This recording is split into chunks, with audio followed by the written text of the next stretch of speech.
Bueno, sigo. Bueno, ya como introducción, paso a decir que es el EI, que es la enfermedad inflamatoria intestinal, que engloba principalmente dos patologías, que es la colitis ulcerosa, que son las siglas Q, y enfermedad de Crohn, que es con las siglas EC. Quiero que tengan presente, pues, cuando yo venga y diga más adelante Q o EC, pues, ¿qué significa? Que es enfermedad de Crohn, es la que se caracteriza por un compromiso inflamatorio discontinuo y transmural que puede afectar cualquier segmento del tubo digestivo, pudiendo evolucionar incluso con estenosis luminal o con formación de ascenso o fístulas. Como lo ven en la imagen, pues más o menos es así. Ya ella pasa como a hacer una comparación, pues como está en Norteamérica, Europa y Oceanía, y también como está esta epidemiología de ella en Asia, África y Medio Oriente. Dice que en Occidente la incidencia y prevalencia del AIDS ha aumentado en los últimos 50 años. ¿Por qué hace esta comparación? Porque, digamos, no en todos los países se maneja de la misma forma como se puede manejar una enfermedad como lo es el COVID en estos momentos, que a lo mejor los síntomas o patología vienen siendo como muy parecidas, pero en este caso son totalmente diferentes como se maneja en los diferentes países. También la mayoría de incidencia anual de ED se encuentra en Norteamérica, de 2.2 por 100.000 personas año, mientras que la incidencia anual de Q es mayor en Europa, del 24,3 por 100.000 por persona año. Históricamente también se dice que en Norteamérica, Europa y Oceanía se ha descrito una gradiente geográfica con mayor incidencia en el norte que en el, más en el norte que en el sur, y pues más sin embargo en los últimos años se ha modificado. Esto también se debe a que en Norteamérica, al lado sur del continente, una de las incidencias más altas en Estados Unidos ha sido reportada en Georgia Sur, en Estados Unidos. Y por otro lado, del norte tiene una baja incidencia comparado pues con Canadá del Sur. Ya la epidemiología en Asia, la epidemiología en Asia, África y Medio Oriente, ya hace algunos años se describe incidencias muy bajas de AIDS en zonas como Asia y países en vía de desarrollo. Más sin embargo, se ha observado que en esta zona las mismas tendencias de alza de la incidencia ya descrita, destacable señalar que en estas regiones, si bien los datos epidemiológicos son escasos aún, a diferencia pues de Norteamérica y Europa y Oceanía. También en áreas con prevalencia era tradicionalmente mucho más baja, como en China, Corea del Sur, India, Líbano, Tailandia y África del Norte. La prevalencia parece estar en aumento en paralelo a su mayor industrialización y occidentalización. Pues cabe resaltar que, digamos, estos países, cuando no tenían como la incidencia de estas industrializaciones y eso, pues era como menos el como lo que o sea, la prevalencia de la enfermedad, pues más que todo se debe a esa parte. A lo mejor la contaminación se hace más severa y pues tiene estas consecuencias. Ya con respecto a la edad de la presentación, la incidencia más alta se ha descrito entre la segunda y cuarta década de la vida, con una edad media de presentación levemente más alta para el CUT y con respecto pues al ED. ¿Sí me están entendiendo sobre el CUT y el ED? Sí. Bueno, sigo. Estudios clásicos describieron una distribución bimodal en las incidencias más altas entre los 20 y 39 años. ¿Sí me están escuchando? Sí, Sí, sí. señora. Sí, que así te escuchamos. Y otro pic a los 60 años, o sea, digamos que entre los 40 años los 39 años a los 60 años no era, o sea, no se presentaban este tipo de enfermedades, sino ya en ciertos picos, por decirlo así. Sin embargo, en este segundo PIC no se describe un estudio más reciente, o sea, no hay un estudio como que diga, bueno, después de 60 años es más presente esta enfermedad. Con respecto al género, se han encontrado diferencias marginales, aquí ya mostrando una distribución por género similar a los múltiples estudios. También se considera que un estudio en Ontario, Canadá, se observó que en los pacientes con ED más jóvenes, son de 5 a 9 años y de 10 a 14 años, habían predominancia en hombres, lo que se equiparaba para ambos géneros en el grupo de 15 a 17 años. También existe una tendencia a que los hombres con ED sean diagnosticados con más tarde, por decirlo así, o más tardío, con respecto a las mujeres, específicamente en Q. Con respecto a la incidencia y la prevalencia en edad pediátrica, una revisión sistemática ya más reciente describe que las incidencias mayores se observan pues, en países industrializados de Norteamérica y Europa Occidental. Esta incidencia ha ido en aumento en países desarrollados, como también en países en vías de desarrollo. También el cambio en incidencia es señalada como una oportunidad para estudiar la etiología en esta enfermedad. Bueno, ya en Latinoamérica existen pocos estudios epidemiológicos sobre esta enfermedad y recientemente se publicó una revisión sistemática donde se describe que la carga del EI en las regiones parece ser importante. A pesar que las pocas publicaciones, algunos 260 estudios han reportado un crecimiento en la frecuencia tanto en ED como en la de CUT, que a pesar de su baja incidencia, en una región de Brasil se describió un aumento del número de casos de él desde 1.53 casos por 100.000 habitantes a 12.8 casos por 100.000 habitantes en 25 años. Bueno, ya en términos generales, pues la elaboración de registros nacionales en países latinoamericanos ya permitirá conocer la realidad pues, de esta enfermedad en nuestra región. Y pues aquí es la bibliografía que es pues directamente de uno de las bases de datos que tenemos pues nosotros disponibles. Aquí este link pues los podría enviar directamente al artículo, es bastante interesante leerlo pues como más a fondo, aquí fue en términos generales. Muchas gracias. Kiara, muchas gracias. Quería preguntarte, ¿tú qué piensas de la industrialización? ¿Cómo influye en la presencia de estas enfermedades, de esta colitis ulcerosa y de la enfermedad de Crohn? Profe, pues, influye pues directamente porque es que estamos hablando ya de aguas ya contaminadas, bastante contaminadas, y estas aguas también traen mucho lo que es que nosotros hablamos mucho de esto de microbiología, coli y todo esto, y pues obviamente esto va a generar pues enfermedades en nosotros, imágenes enfermedades de colon. Por ejemplo, a nivel personal, yo siempre tengo algo a nivel personal porque como estoy viejita he pasado bastantes cosas, no mentira, pero sí digamos por lo menos en la costa en donde el agua es terrible, terrible, terrible, o sea, allá un agua tratada, ustedes no pueden comprar jugo en la calle porque eso les va a dar diarrea. Entonces yo en la costa sufría muchísimo, muchísimo del colon, o sea, de inflamación, o sea, del colon y todo esto. Y llegué acá a Villavicencio, perdón, llegué a Bogotá y a mí se me mejoró muchísimo porque pues ya la calidad del agua es muy diferente. Cuando llego acá a Villavicencio iba a hacer la misma gracia que hacía en Bogotá de tomar agua de la llave y fue lo mismo. Comencé otra vez a tener como los problemas intestinales. Entonces, ¿por qué el problema de la industrialización? Porque obviamente todos los vertimientos que ellos tienen y todo ese poco de químicos que ellos hacen en esos vertimientos, pues nos afectan directamente a la salud. Y ni siquiera no solo al colon, sino a muchas cosas de la salud. Pero pues como por ahí es donde nosotros vamos haciendo todos los residuos, pues directamente se ve afectado pues esa parte. Muy bien. Kiara, muchas gracias.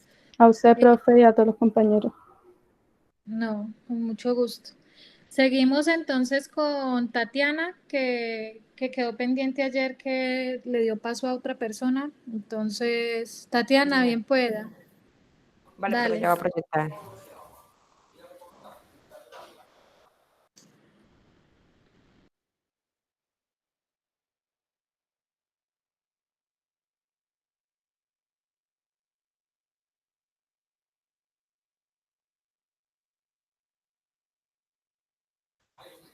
Ya estoy proyectando, sí.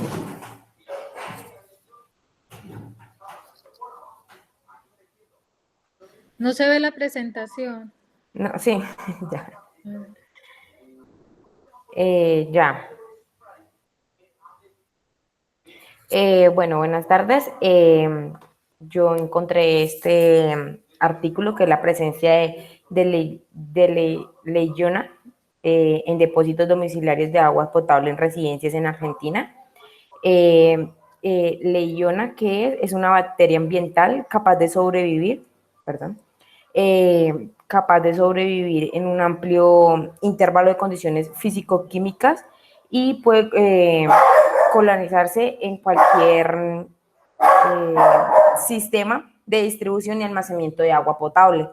Entonces, la investigación viene a raíz de que en la población, tanto en Estados Unidos como en Europa, tienen un alto índice de esta enfermedad a que lleva, perdón, esta bacteria. Esta bacteria lleva a una enfermedad pulmonar, ¿sí? Que es más conocida en dos ámbitos, es más conocida como neumonía o se me olvidó la otra, pero entonces afecta directamente a los pulmones, ya que en algunos departamentos o cogen el agua directamente de la llave. Entonces, es algo cotidiano. Perdón por la bulla. Entonces, afecta particularmente a personas con sistema que tengan débil, ¿sí? Y hace que se sufra también dolores de cabeza, como les dije, pulmones, que pues es también algo muy grave porque pues empieza a causarlos como una neumonía y esto afecta más cosas. También lo que tiene que ver con nuestros músculos, con nuestras articulaciones. Entonces, hacían un reporte y decían que lo primero que tocaba hacer como investigación y todo esto era hacer en cada estado una revisión a las plantas de tratamiento de agua potable. De allí, realizarlas como una normativa para establecer los índices y de que todos estén como en igualdad y empiecen a tratar el agua dependiendo de cómo combatirla, ¿sí? Entonces, lo que más hacían relevante era en la normatividad para que todos cumplieran y asimismo, pues, no se afectara a la población, pues porque se miraba que el número era más o menos del 90% de la población afectada. Acá en Latinoamérica, el porcentaje era como el 20% respecto a lo que era Estados Unidos y Europa. Entonces, y ya.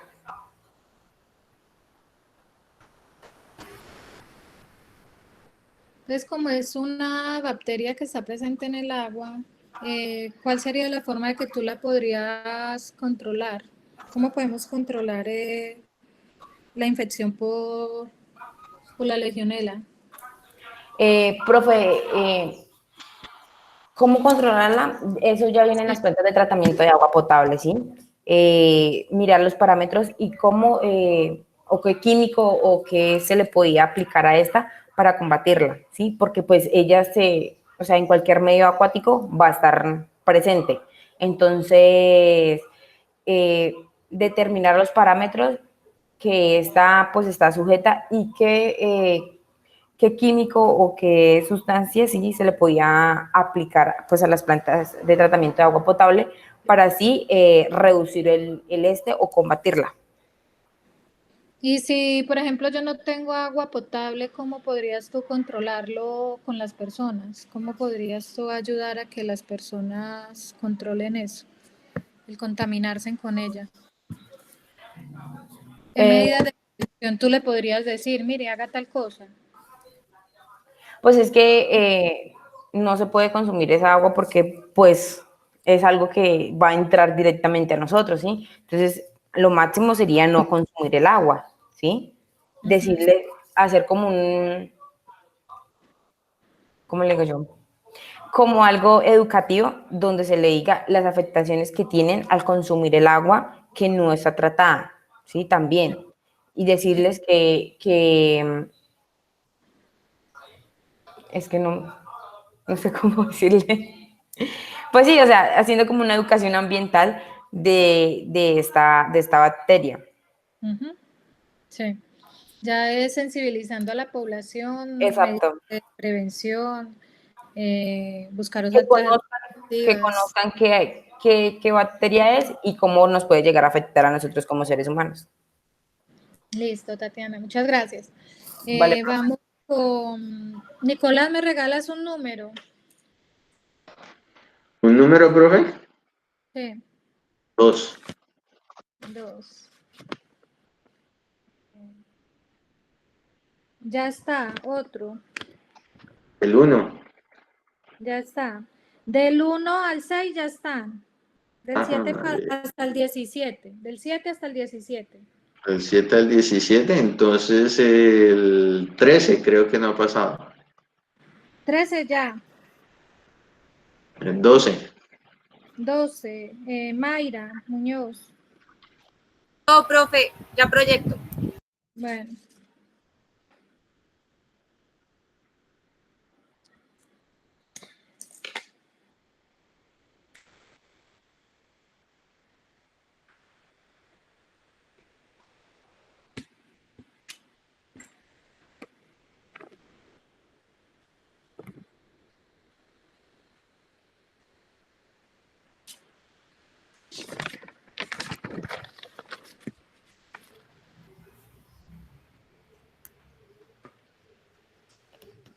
Profe, ya estoy presentando pantalla, sí, cierto. Sí, ya va a empezar. Sí, ya. Listo, espera. Listo, ¿ya se puede ver? Sí. Bueno, el artículo que yo escogí tiene como título Caracterización epidemiológica del trauma ocular en los pacientes ingresados al servicio de la optometría del municipio de Santa Rosa del Sur de Bolívar en el año 2015 y en el año 2016, del 2015 al 2016. Bueno, el trauma ocular, ¿qué es el trauma ocular? Pues es una lesión la cual está originada por un agente mecánico sobre el ojo que ocasiona un daño tisular de diversos grados de afectación. Puede ser un daño leve, moderado o grave. Esto genera un compromiso en la función visual, temporal o permanente. Y este concepto incluye que no solo las lesiones son superficiales, sino también las interoculares. Bueno, los traumatismos de globo ocular y sus anécdotas constituyen a un problema de gran importancia en nuestro tiempo, debido a diferentes razones. Una de ellas pues es que provocan una disminución considerable de la visión, que puede llegar incluso a la pérdida total de los dos ojos. También como una repercusión psíquica, económica y social para el paciente y pues las instituciones médicas algunos de ellos pues son tratados. Bueno, este artículo fue desarrollado en Santa Rocía del Sur de Bolívar, es un municipio de 40.090 habitantes, de los cuales 19.864 están ubicados en la zona rural y su distribución estaría en una mayoría de la población entre los 15 y los 44 años de edad. La extensión del área urbana es de 8.255 kilómetros cuadrados y la área rural es de 27.359 kilómetros cuadrados. Este municipio está ubicado estratégicamente en el sur del departamento del Bolívar. Es caracterizado por ser uno de los municipios de mayor dinamismo económico, como los departamentos de Santander, Cesar y Antioquia. También se ha convertido en un eje generador del desarrollo minero, agrícola, ganadero y comercial a través pues, de alianzas estratégicas con algunos de sus municipios vecinos.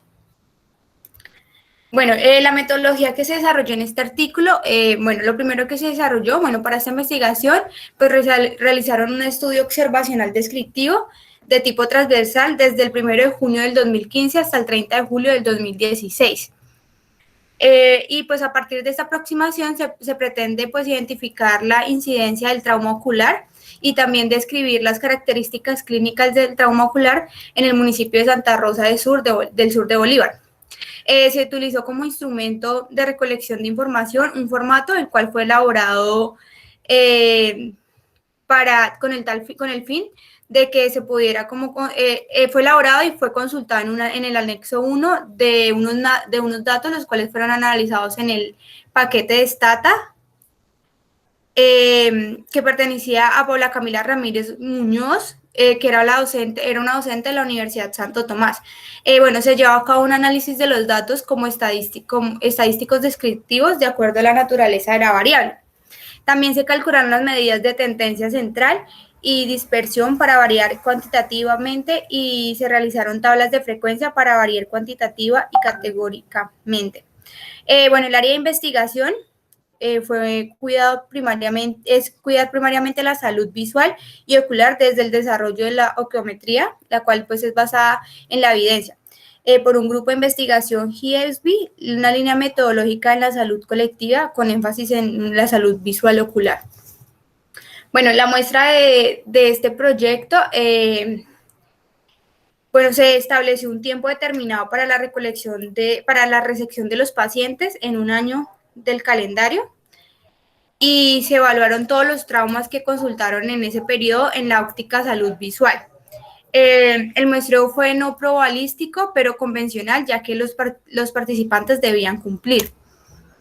Y como resultados tenemos que, bueno, en el lapso de 12 meses se registraron un total de 145 personas y 148 ojos con trauma ocular, los cuales pues fueron ingresados al servicio de optometría de la institución de salud visual del municipio de Santa Rosa del Sur de Bolívar.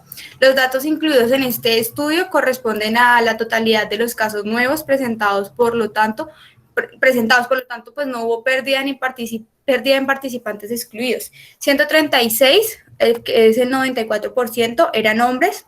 73 traumas ocurrieron en el ojo derecho, que es un 54.34%, y 69 en el ojo izquierdo, que es un 47.59%. Solamente 3 personas presentaron traumas bilaterales y la variable de edad no siguió una distribución normal a ser evaluada con la prueba de Shapiro-Wills. Por esa razón se determinó la medida que fue que entre 32 años, de 0.2 a 73 años, con una desviación estándar del 1.23%. Y fue analizado los grupos por edad. El mayor número de traumas se presentó entre los 25 y los 34 años de edad, 45 personas, que es un 31,03%, y el segundo grupo es de 35 a 49 años de edad, que son 43 personas, que es un 29.66% del total de la muestra. Sin embargo, pues en las mujeres el grupo más representativo estuvo entre los 35 y los 46 años de edad, con 4 de los 9 casos. Y en los niños menores de 14 años, de 6 de los 8 casos atendidos fueron de niños varones, que es un 4.14%. El 60.69% de los pacientes residían en el área rural y en este municipio no se aplicaba aún el plan de ordenamiento territorial, por lo tanto no hay una estratificación del nivel socioeconómico y la gran parte de ellos contaban con subsidio o sea, no pagaban salud, sino eran subsidiados. Y esa es la bibliografía que se encontraba en el artículo.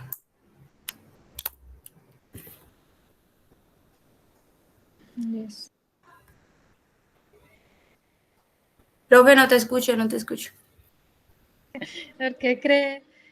Mi pregunta es, ¿por qué crees o cómo consideras tú que es importante en este tipo de estudios la estadística descriptiva y qué papel viene a jugar?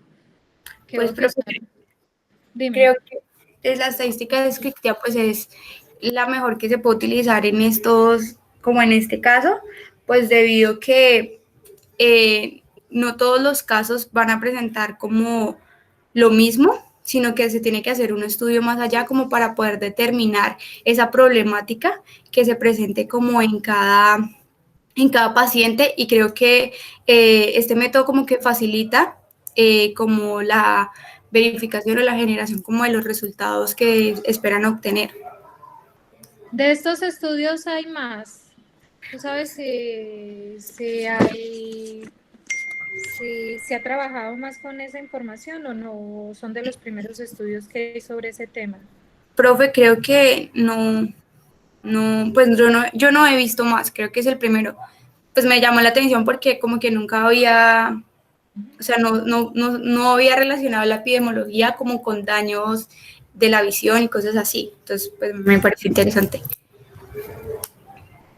Supongo que sí debe haber más estudios. Acuérdense que en los estudios descriptivos, por ejemplo, si en este caso, para estos problemas visuales, los estudios descriptivos nos hacen como un resumen de la información que se obtiene de los resultados, y lo que nos están diciendo es describiéndonos cómo es el comportamiento de la enfermedad. Los estudios descriptivos a nosotros nos dan pie para nosotros poder hacer estudios posteriores según esos resultados que les dieron a ellos, ¿sí? Y pueden empezar a hacer ya estudios analíticos donde van a mirar si hay relaciones o asociaciones con diferentes factores de riesgo. Mayra, muchas gracias. Seguimos Vale, con... profe. voy a mirar acá. ¿Te doy un número?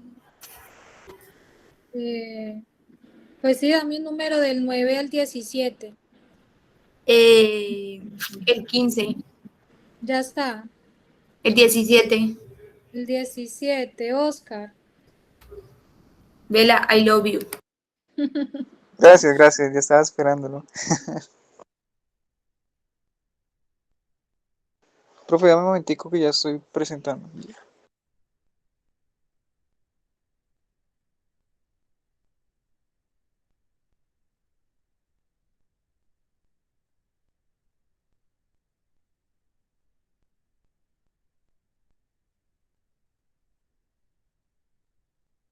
¿Ya se ve, profe?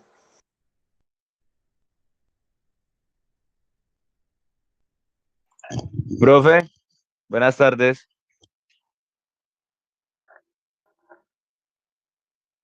Profe, uy, no la escucho. Profe, lo que pasa es que yo estoy mirando una electiva que se llama Espíritu Empresarial. Sí. Entonces, tengo ahorita que grabar un video con unas personas de España.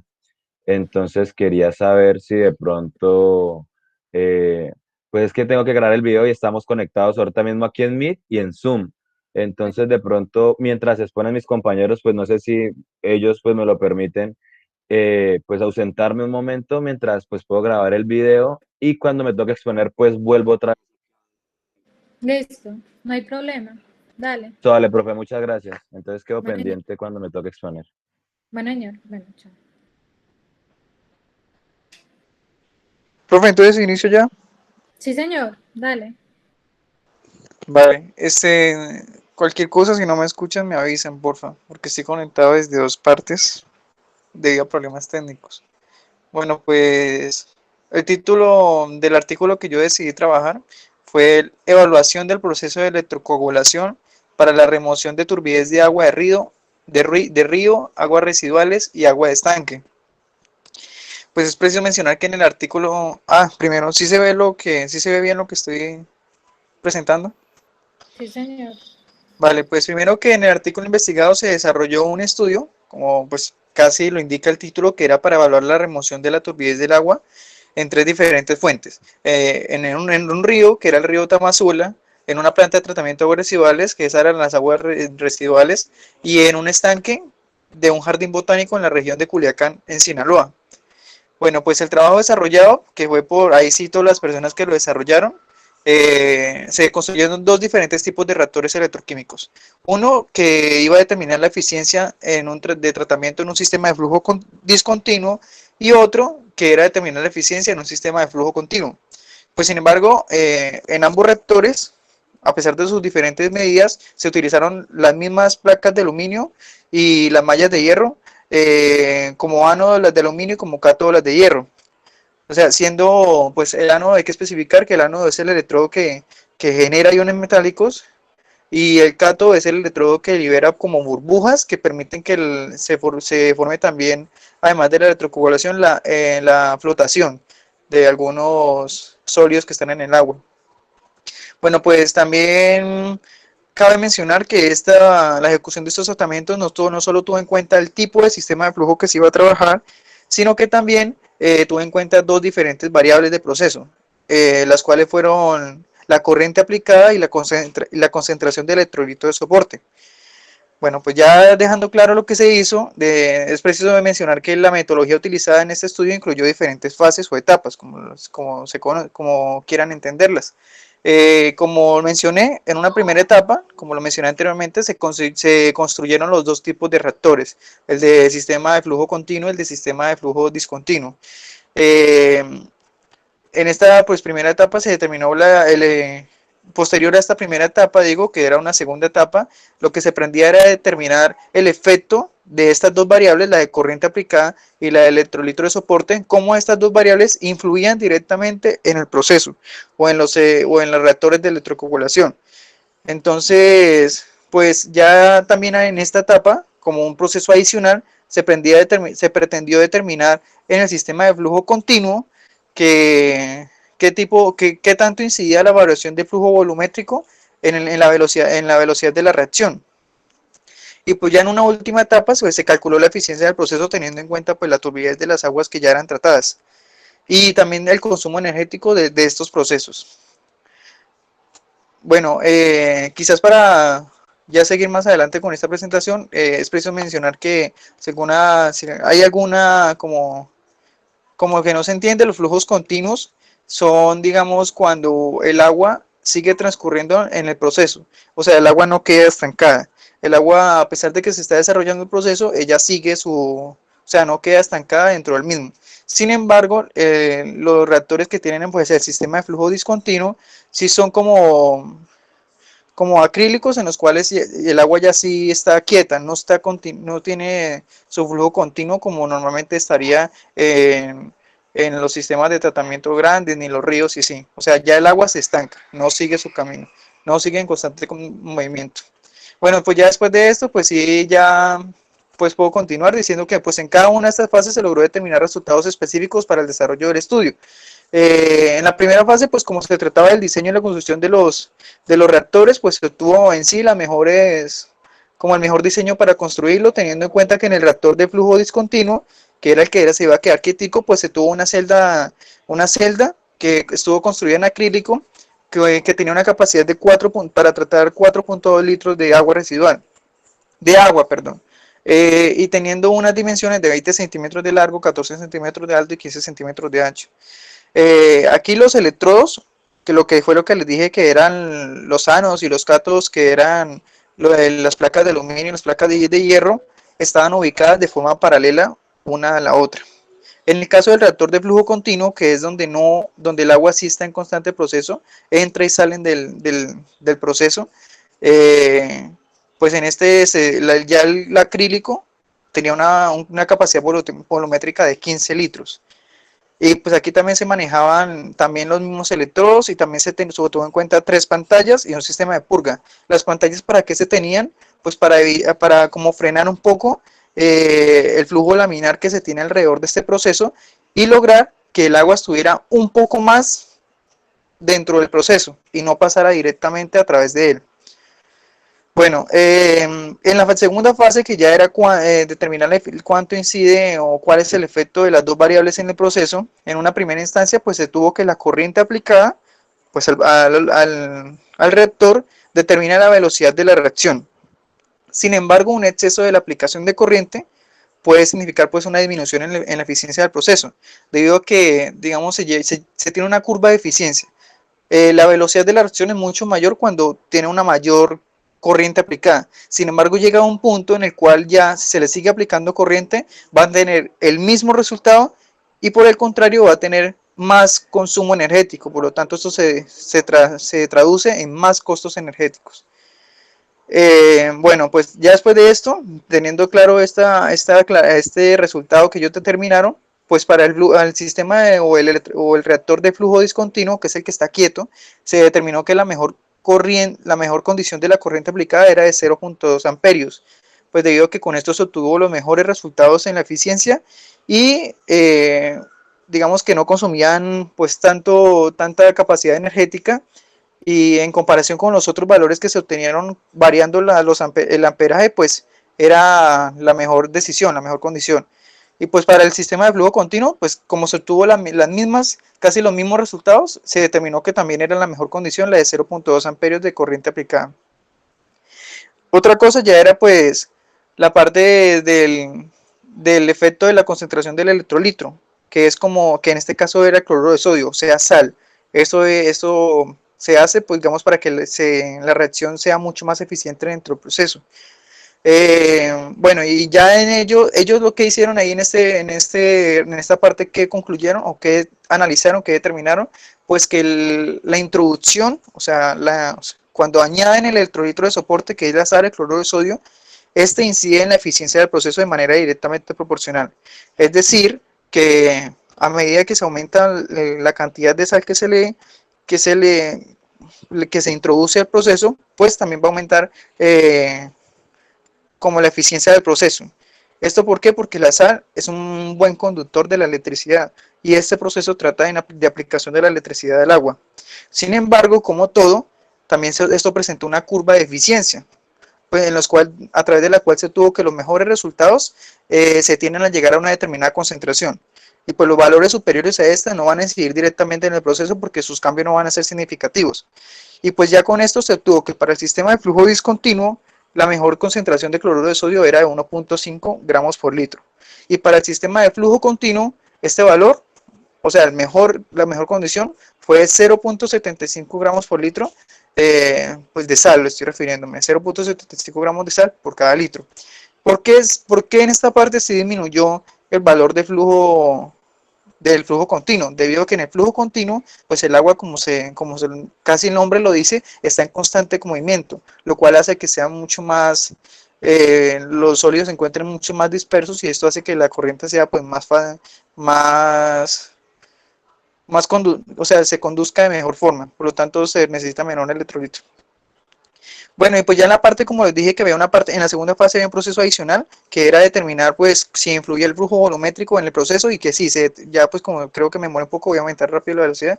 El flujo volumétrico se determinó que sí influye en el proceso debido a que es de manera inversamente proporcional en el sistema de flujo discontinuo, debido a que cuando el flujo volumétrico aumenta, el flujo volumétrico que pasa a través del reactor electroquímico aumenta, el tiempo de retención de dentro del proceso es menor, lo que hace que el tratamiento, o sea, el tiempo que esta agua dura siendo tratada sea menor, obteniendo menores resultados. Y de esto se obtuvo que el mejor flujo volumétrico para el proceso era de 0.5 litros por minuto. Y pues ya finalmente en el resultado se concluyó que de acuerdo con pues, los resultados que ellos obtuvieron, era posible eliminar la turbidez presente en los tres tipos de aguas, utilizando este proceso o este método que era la electrocoagulación. Y pues ya de mi parte también es posible concluir que con la lectura de este artículo, pues nos damos cuenta que alrededor del mundo constantemente se están investigando nuevos métodos, nuevas herramientas y tecnologías para el tratamiento de las aguas residuales, lo cual es muy importante para la humanidad, debido a que ya se sabe que a medida que pasa el tiempo, el agua disponible para la humanidad es mucho menor. Y con el aumento de estas tecnologías se puede lograr que esta disminución en el agua que está disponible para la humanidad, pues deje de agotarse tan rápidamente. Y pues también esto, pues aquí en la parte que además con el conocimiento de este artículo, pues logré reconocer y aumentar mi formación académica y profesional con un nuevo método de tratamiento, conociendo un nuevo método de tratamiento muy eficiente, y pues me di cuenta que es un método que no se está aplicando solo en una industria, sino que se está desenvolviendo de manera muy eficiente debido a su fácil capacidad de replicabilidad en otros tipos de industrias y aguas. Eso es todo. Gracias, Oscar. Sabemos que la electrocoagulación, ¿cierto, Oscar? Utiliza electricidad para remover contaminantes. ¿Tú cuál piensas con lo que leíste del artículo? ¿Qué contaminantes son importantes en la electrocoagulación que se pueda utilizar para remover algún tipo específico de contaminante, que tú veas que eso puede servir. Digamos que la electrocoagulación, profe, es un método que se apenas, o sea, ya no es por la lectura del artículo, sino por otros conocimientos, es un método que se está apenas desenvolviendo. Se han desarrollado muchos, bueno, pues no una gran cantidad, pero sí se está, ya este método se está adquiriendo una gran, como un abordaje mayor en los últimos tiempos, debido a que, pues, anteriormente los problemas de que, pues, su aplicabilidad, debido como lo que requería, los electrodos, la corriente, pues no era, pero no era muy convenible. Pero pues como a medida que aumentó la tecnología ya se está volviendo un método que pues tiene su eficiencia, o sea, es fácilmente que se podría realizar. Y pues, digamos que se están desarrollando diferentes procesos para determinar cuál es la mejor industria en la cual se puede determinar, qué tipo de aguas son mejores, qué tipo de contaminantes podría remover con mayor facilidad, etcétera. En este caso, el artículo no se trató de remover contaminantes en sí, sino en remover la turbidez, que es como la dispersión que hay de sólidos y otras partículas dentro del agua. Esto es lo que hace que el color del agua sea mucho más oscuro. Es decir, que al remover la turbidez, la claridad del agua aumenta. Entonces, este estudio trató sobre remover turbidez. Eso es un parámetro físico del agua. Sin embargo, sí se pueden remover contaminantes, como usted lo dice, profe, como por ejemplo unos compañeros de nosotros de la Universidad Santo Tomás de Ingeniería Ambiental que hicieron un estudio utilizando este método para remover el arsénico en el agua. Y pues sí, efectivamente sí se podía remover el arsénico y pues esto a medida que se va investigando, se va como determinando que la electrocoagulación es un método muy bueno y es fácilmente replicable en muchas cosas. Por ejemplo, una de las grandes aplicaciones que tiene esta electrocoagulación también se está dando en las industrias galvánicas, que era removiendo los productos químicos que quedan en nuestros procesos de tratamiento. Y estas han sido como los temas más abordados en todo alrededor del mundo, ¿sí? Por ejemplo, la industria alimentaria es una industria muy grande en la cual pues se tiene establecido ya que los mejores, debido a los grandes contenidos de materia orgánica, los mejores tratamientos son los sistemas anaerobios como biodigestores y esto, ¿sí? Pero pues por ejemplo ya como parte como personal, nosotros trabajando en nuestra tesis de grado, nuestro proyecto de grado, descubrimos que este método de electrocoagulación también es muy bueno y muy eficiente en la remoción de materia orgánica en la industria alimentaria, en la industria del pan de arroz en este caso, a través del cual con este sistema de tratamiento tuvimos remociones entre el 70 y el 80%. Muy alta.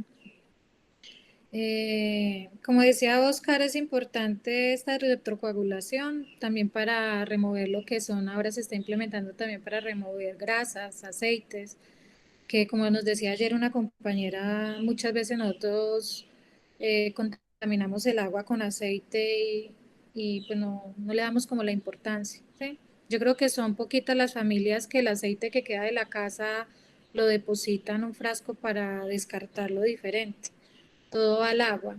Entonces, este método también nos sirve para eso, para lo que dice Oscar, para los metales pesados, para los productos galvánicos, también para los metales pesados, también está siendo utilizado y también es utilizado para materia orgánica como tal. Entonces, es importante explorar otros métodos como este. Oscar, ¿me regalas un número, porfa?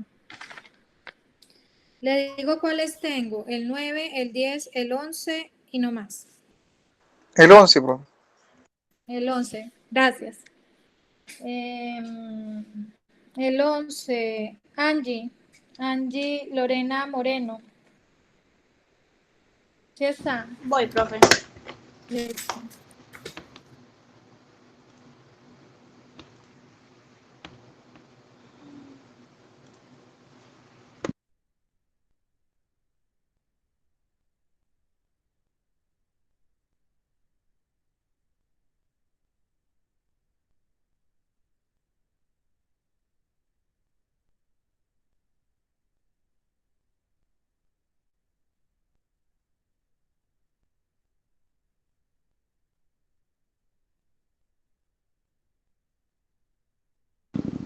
¿Sí están viendo, profe? Sí, señora. Sí. Bueno, Buenas tardes. El día de hoy voy a explicar el artículo consultado en la base de datos de ScienceDirect. El artículo tiene como título Epidemiología del cambio climático y los virus de las plantas. Fue realizado por Piotr Trevik, un australiano, y fue en este año 2020. Bueno, el crecimiento de la población humana, la modernización y la consiguiente necesidad de una mayor producción de energía han ejercido una enorme presión sobre el uso de los combustibles fósiles, como ya sabemos. Entonces, esto ha traído como resultado que las emisiones antropogénicas de gases de efecto invernadero, como el dióxido de carbono, aumenten, y esto ha traído consiguiente un cambio en el clima global, un aumento de temperatura, entre otras cosas. Esto, por consiguiente, también ha traído un impacto, una afectación en el medio ambiente y también a su agricultura, como los cultivos para realizar productos alimenticios.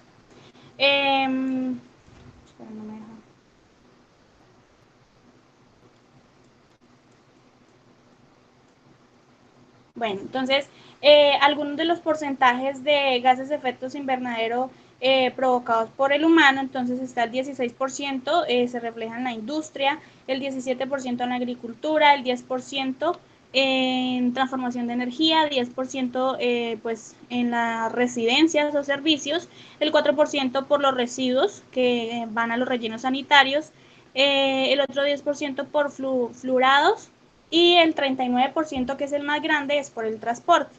Entonces, estos son los que en este estudio trataron de investigar que el que mayor emisión causa o mayor impacto es el dióxido de carbono. Entonces, el aumento de este dióxido de carbono ha afectado la temperatura global y por lo tanto hay un cambio en los patrones climáticos y los eventos climáticos severos, como las olas de calor, la sequía, los huracanes, las inundaciones, y estos son los principales desafíos que enfrenta pues la humanidad en las próximas décadas y en un futuro previsible. Entonces, según los estudios, durante los 25 años anteriores al 2020, se determinó una emisión de 120 micromoles a la -1, y para los próximos 25 años pueden llegar hasta los 1000 micromoles a la -1. Esto quiere decir que a medida que va aumentando la población, sus emisiones van aumentando y la temperatura prevista para el año 2045 es que aumente un 2.2 grados centígrados. Uno puede decir, uy, es muy poquito, pero es nomás un grado con que aumente. Esto afecta el aumento del nivel del mar, el deshielo de los polos, la disminución de las fuentes hídricas, de su volumen, bueno, entre otras cosas también en este caso los cultivos, que son los del estudio. Para el 2050 aumentará un 30% de la población y pues está todo el ciclo que expliqué anteriormente.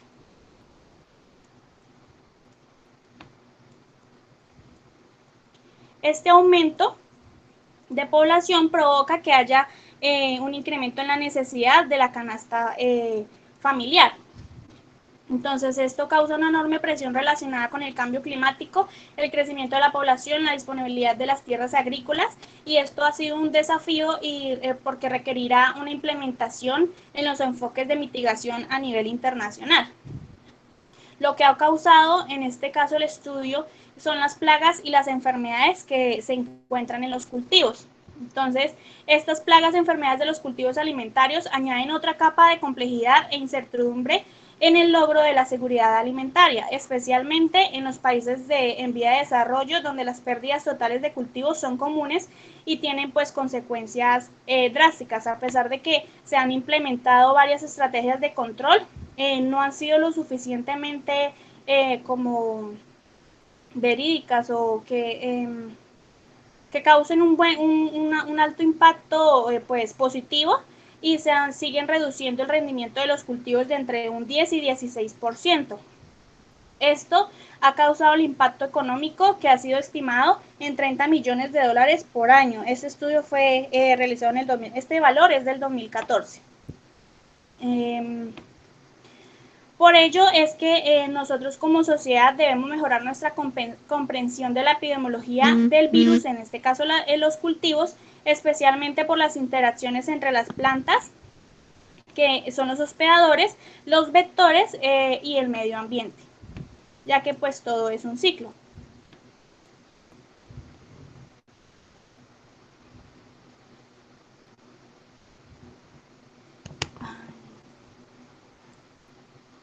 En esta imagen podemos observar, dame un segundo, el ciclo que cumple entre el virus que entra a la planta, el vector que es el que transporta la enfermedad entre reservorio y reservorio. Hay algunos factores bióticos que aplican o que causan un efecto en este ciclo. Está el dióxido de carbono, pues como mencioné, este causa el aumento de la temperatura, las fuertes lluvias, el aumento de la humedad y los eventos climáticos que mencioné anteriormente.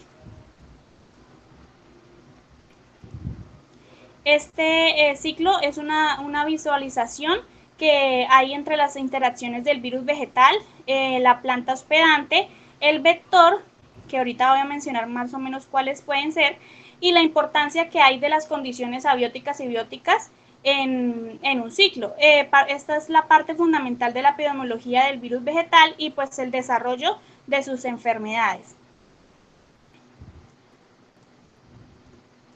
Para ayudar a esta dispersión, los virus pueden emplear diferentes estrategias. Entonces está la modificación de su vector, o sea, de acuerdo también a los factores ambientales. Este vector va como evolucionando para que nada le afecte, ¿sí? Y pueda seguir como cumpliendo su función de transportar el virus. La segunda es la transmisión por medio de la transmisión de semillas, la persistencia en el vector y la infección que trae a las plantas alternativas anuales, algunas de ellas, como por ejemplo las perennes. Y lo que hay es que este tipo de vector, hay unos vectores que se llaman los pulgones, que son los que están en esta imagen de aquí. Estos son los que han traído el mayor impacto en los cultivos, representan el 64% de la transmisión en todos los virus vegetales descritos.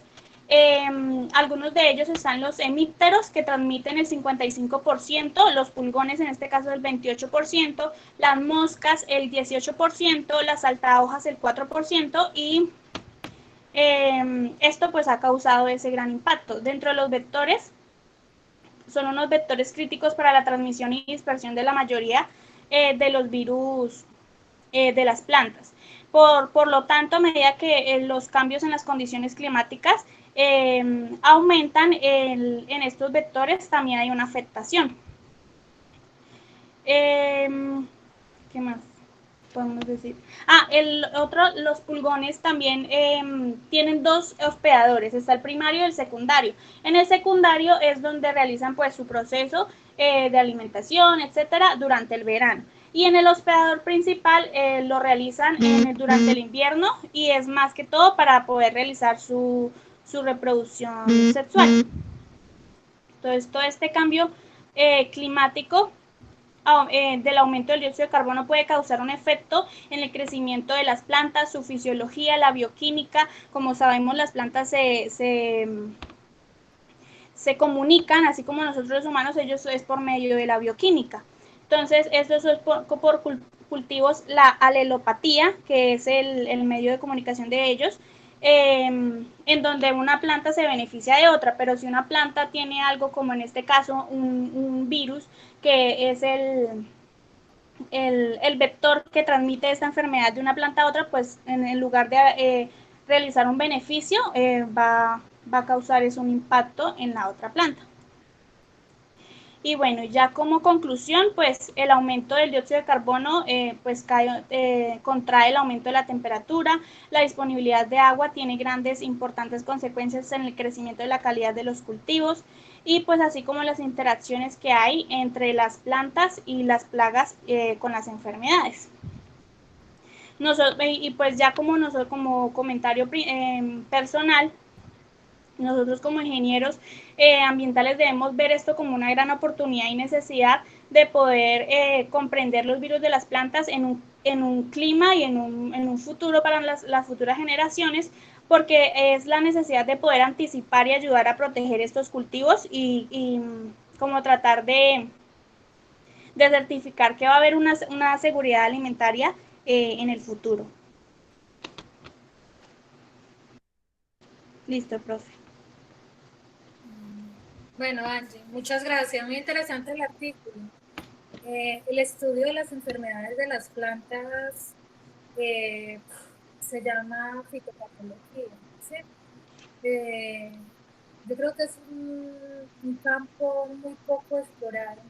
Cuando yo estuve en la universidad no me dieron fitopatología y es bien interesante, pero yo creo que pues, es un campo que le falta, como decía Angie Lorena, por explorar mucho. Y el mirar cómo estos cambios, el cambio climático, como nos explicaba Angie, el cambio climático cómo afecta, aumentan los niveles de agua, la humedad, las inundaciones, cómo esto afecta a los cultivos y cómo las plantas pues son seres vivos, ¿sí? Y ellos, por ejemplo, si aumenta la humedad, pues puede haber mayor propagación en los cultivos de hongos, ¿sí? Que les produzca hongo. O en este caso, el artículo lo que nos habla sobre los virus, ya que ellos encuentran un medio, sí, el vector encuentra cómo reproducirse mejor, cómo puede venir a contaminar los cultivos.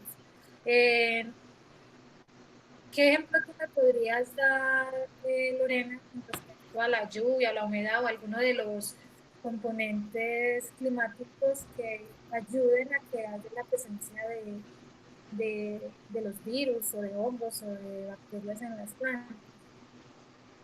Pues es que son muchos aspectos, pero pues como decía en el artículo, está pues el aumento de la temperatura o la humedad, pero desafortunadamente los vectores tienen la capacidad de evolucionar y transformarse a esos aspectos o cambios que hay en el clima o en el ecosistema como tal, no como las plantas que no tienen esa capacidad y lo único que hacen es como quedarse ahí y que venga lo que venga, sí, pero no tienen la capacidad de transformarse o de resistir a esos cambios climáticos.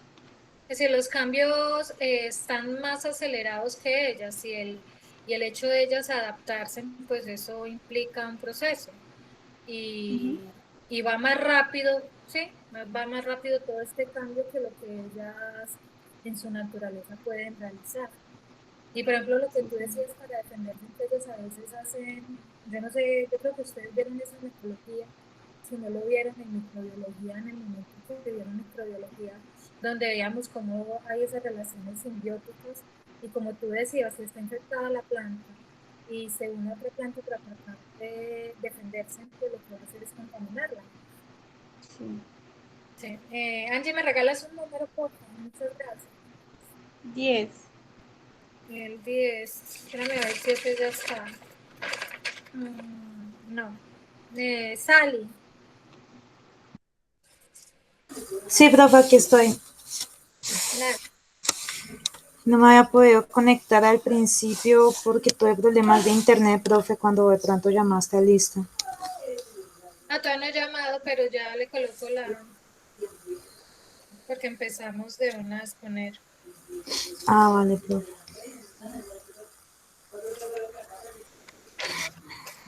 ¿Ya puedes ver la pantalla, profe?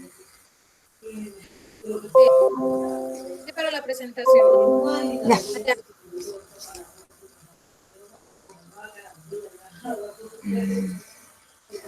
Bueno, entonces yo voy a exponer un artículo que es un trabajo como tal que se llama la estimación de la probabilidad relativa de transmisión directa entre pacientes con enfermedades infecciosas.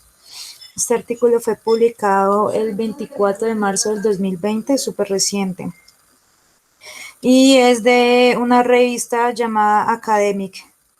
Entonces, bueno, pues como tal los antecedentes de esta publicación es como la estimación de parámetros de enfermedades infecciosas por intervalos, por series, por varias series, puesto que se hace por medio de un programa para saber más o menos qué tan rápido pueden ser las enfermedades, como pues valga la redundancia, infecciosas. Entonces, en este se habla también del número reproductivo, como el promedio de casos secundarios y también de casos primarios, sino que los casos secundarios pues se estudian directamente de los casos primarios, ¿sí? También pues por medio de este programa se comprende la dinámica de enfermedades infecciosas, de cómo trabajan como tal en los cuerpos y a la hora de infectar a otro cuerpo. Entonces, los métodos de es como les había dicho, es por medio de un método que se llama Naive-Bayes, que es un algoritmo, es como un modelo de simulación que usa subconjuntos de casos con datos genéticos detallados o investigación pues como la investigación de campo, como tal lo que uno recoge, de lo que uno ve, de lo que escucha, de todo lo demás, para así saber más o menos cómo funcionan las enfermedades infecciosas. Entonces, como les había dicho antes, se construye un modelo para estimar la probabilidad de transmisión relativa para todos los pares de casos a partir de datos demográficos espaciales y clínicos. Pues los espaciales son, como les había dicho, como el diario de campo, lo que uno ve, lo que uno escucha, cómo se comporta, como físicamente, ¿sí? Y pues ya genotípicamente, pues ya serían los datos genéticos, que esos como tal serían los datos clínicos. En este programa pues se manejan más que todos los datos estadísticos. Todo son datos estadísticos, entonces son como varias variables, ¿sí? Como lo que les había dicho, tanto de datos genéticos como de datos clínicos. Y como tal, los resultados en las simulaciones pues se encuentran las probabilidades estimadas usando la distancia genética, porque pues también como el virus actual se manejan ciertas distancias cuando son de virus infecciosos, entonces pues se maneja esto y pues también los diferentes casos para definir los eventos de transmisión, de cómo es que se transmite la enfermedad infecciosa de un cuerpo a otro. En este también se tiene en cuenta pues la cantidad de muestras, todos los datos genéticos, los datos fenotípicos, pues físicos, para que el método funcione. Pues en este programa pues hay como un especial, como una especie de base de datos donde uno ingresa todos los datos genéticos y los fenotípicos y la cantidad de muestras, o sea, la cantidad de cuerpos, cómo reaccionan y todo lo demás, para que este programa tenga como un funcionamiento mejor, más detallado además, y que pues así se pueden ver como las diferentes probabilidades de comportamiento pues del virus. Entonces también se estima, en este también se estima el número reproductivo del virus, y además de esto, pues saber más o menos cómo es que se maneja pues como tal el brote. Esta también, pues como les había dicho al principio, es un modelo que se maneja en Alemania, en Hamburgo, para la tuberculosis, que incluso fue creado, pues no fue creado, sino fue como ingresado últimamente para poder manejar todo esto y que sea de una manera más fácil y más factible. Y pues como conclusión, el método pues es una forma novedosa, como les había dicho, pues recién se está usando para para las enfermedades infecciosas, para virus, bacterias y todo demás, para ver su comportamiento y su reproducción. Además, pues infiere la dinámica de transmisión en cualquier conjunto de datos cuando solo un subconjunto de casos tiene una rica investigación de contactos o datos genéticos. Como les había explicado antes, pues se toman los datos físicos y además pues los genéticos y pues el modelo funciona de una mejor forma. Y pues ya, profe, en realidad como te había comentado es algo sencillo. Sally, gracias. Quería solo preguntarte algo muy sencillo. ¿Tú ves que estos modelos, ustedes que manejan programas de modelación, pueden estar aplicados a su profesión enfocado en la epidemiología ambiental? Realmente sí, profe, porque pues como tal todos son datos, en realidad todos son datos y todos los modelos funcionan diferentes. Es decir, por ejemplo, si quiero hacer un modelo de deforestación, hay programas que simplemente se manejan como unos datos básicos y él ahí mismo modela, ¿sí? Y hay otros programas que, por ejemplo, tienen bases que incluso uno descarga la base, que es como una base de Excel, y uno la va llenando y uno sube eso al programa y ahí mismo modela, ¿sí? Entonces yo creo que con los virus puede ser igual. Pero lo único es que yo creo que los programas de los simuladores con respecto a la epidemiología tendrían que ser muy completos con respecto a la base de datos para que pueda dar como una simulación más certera, por decirlo así. Sí. Por ejemplo, ahora con toxicología también se está implementando estos programas de modelación donde, por ejemplo, para no tener que ir y hacer ensayos clínicos o experimentales en el laboratorio, pues tienen una base de datos bastante extensa, bastante amplia, donde tienen a, en el curso de un tiempo, de años, han ido acumulando la información de cómo es el comportamiento, ¿sí?, de la enfermedad, y lo ingresan a la base de datos y ya cogen una información y la, y la digitan en el programa y él le saca como las estadísticas y la información de cómo se comporta. Sí, Entonces, yo pienso que es como una alternativa adicional que nos da las tecnologías, donde nos permite utilizarlas para no tener que, por ejemplo, en este caso, por ejemplo, experimentar con seres humanos o con seres vivos y que usted lo modele y que mire cómo se comporta. ¿Qué ibas a decir, Sal? no, sí, profe, eso realmente incluso creo que es una herramienta como muy... A mí sinceramente no me gusta, ¿sí? Para ser sincera, a mí los programas de simulación no me gustan ni cinco, pero pues es una herramienta que realmente ayuda mucho y ahorra mucho tiempo, porque pues uno sola, o sea, simplemente es como tomar los datos, meterlos al programa y ya los resultados, ¿sí? O sea, lo más difícil es conseguir los datos, pero de resto ya uno no tiene como anteriormente que digamos, vamos a ver cómo se comporta un virus. Entonces tenemos a una persona infectada y encerremos 20 con esa persona infectada a ver cómo se reproduce, ¿sí? Como algo así. En vez de hacer eso, pues uno ya lo hace directamente en el Un computador. programa. También Sí, eso incluye costos y sí, disminuye costos, disminuye tiempo y como tal yo creo que el tiempo es más importante en la parte epidemiológica. Cuando se trata de virus, bacterias y todo eso es lo más importante es el tiempo.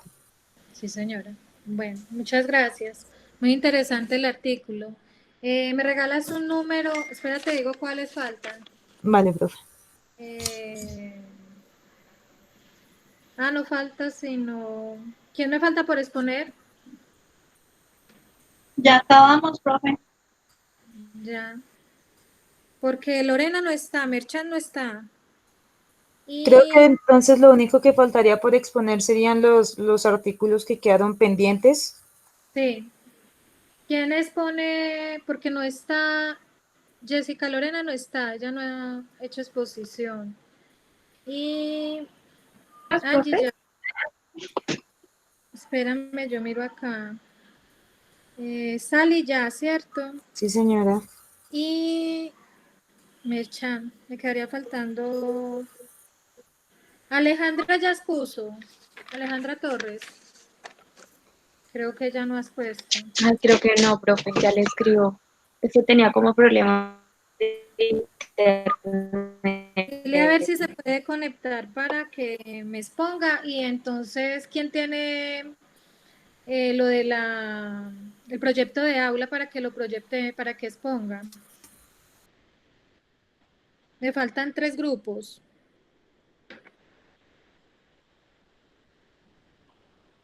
Profe, pues nosotros lo teníamos, pero nos falta Aleja. Voy a escribirle a ver y ya te aviso. No sé si pueda pasar otro grupo. ¿Cómo les fue Profe, con la nosotros ya lo tesis? tenemos. ¿Cómo le fue con la tesis, Daniela? Bien, bien, la pasé. Me falta el grupo de Juan Camilo, de Eric.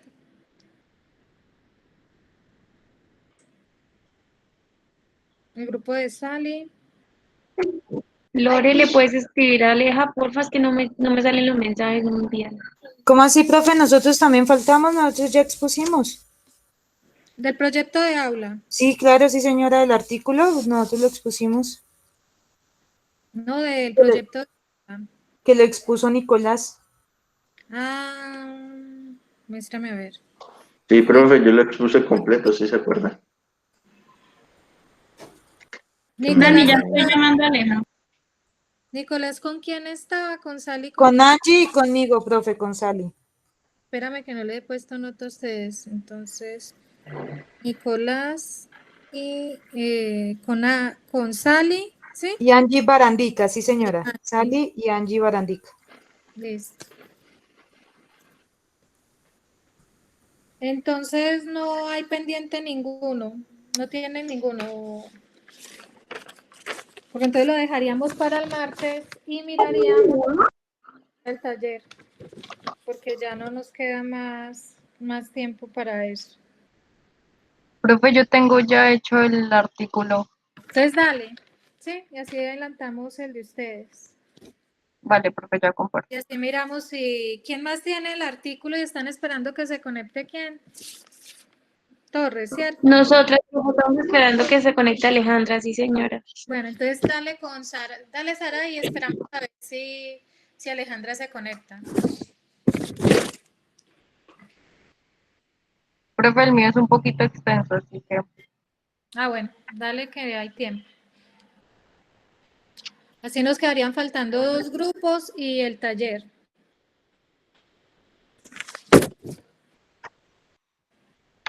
¿Se ve la pantalla? Sí, señora. Bueno, buenas tardes para todos. El artículo que nosotros desarrollamos o hicimos tiene como título Identificación de impactos ambientales generados en la época de pandemia de la peste negra en el siglo XIV. Los integrantes es Juan Camilo Bedoya, quien les habla Saraí Herrera. Bueno, de manera introductoria les voy a dar la definición de la peste. La peste negra o peste bubónica tiene registro de su origen alrededor del siglo XIV, entre los años 1346 y 1347, afectando principalmente el continente europeo, Asia y parte de África, donde este mal consistía en la incubación de una bacteria denominada Yersinia pestis, transmitida por zoonosis, es decir, que es un agente que pasa de los animales a los seres humanos.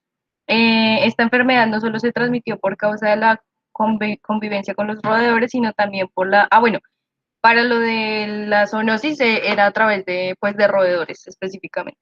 Y esta enfermedad no solo se transmitió por causa de la convivencia de los roedores, sino también por las condiciones del entorno en las que vivían.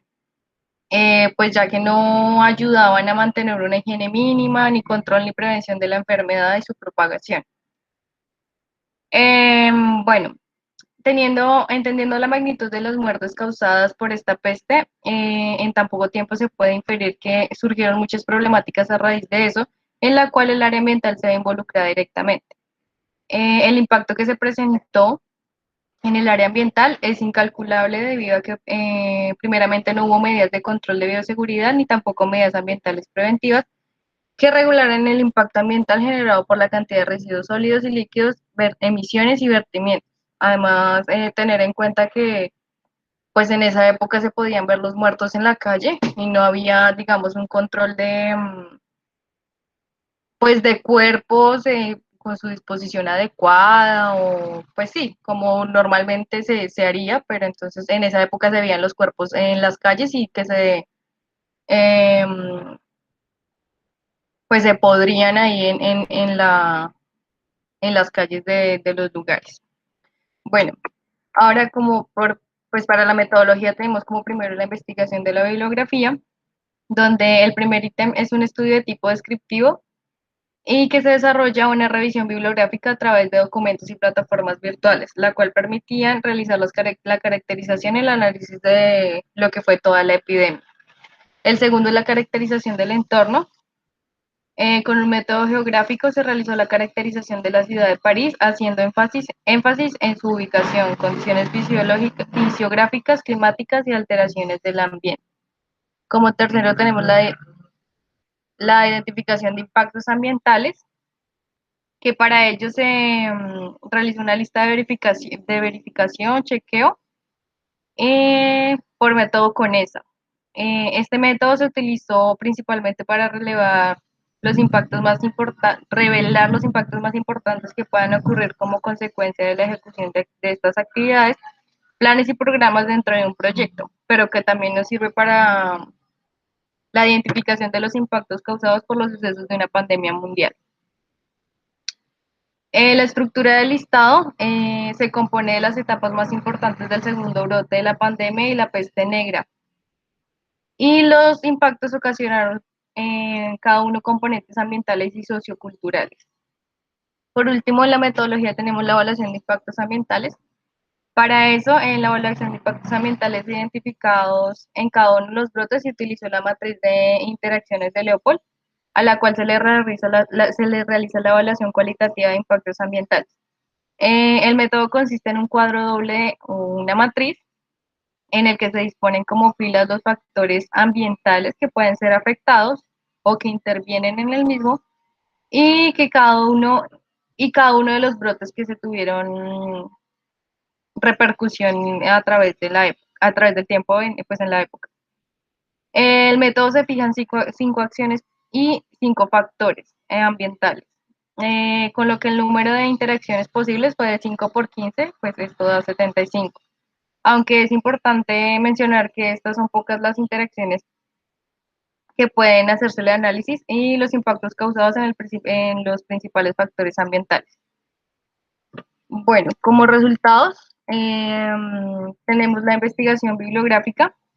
Basándonos en el análisis y en el porcentaje de información que se puede recopilar en sitios web, la metodología se desarrolló con base a la ciudad de París, donde se señala que es una de las regiones con mayor densidad de población dentro de la red que se vieron más afectadas por la enfermedad.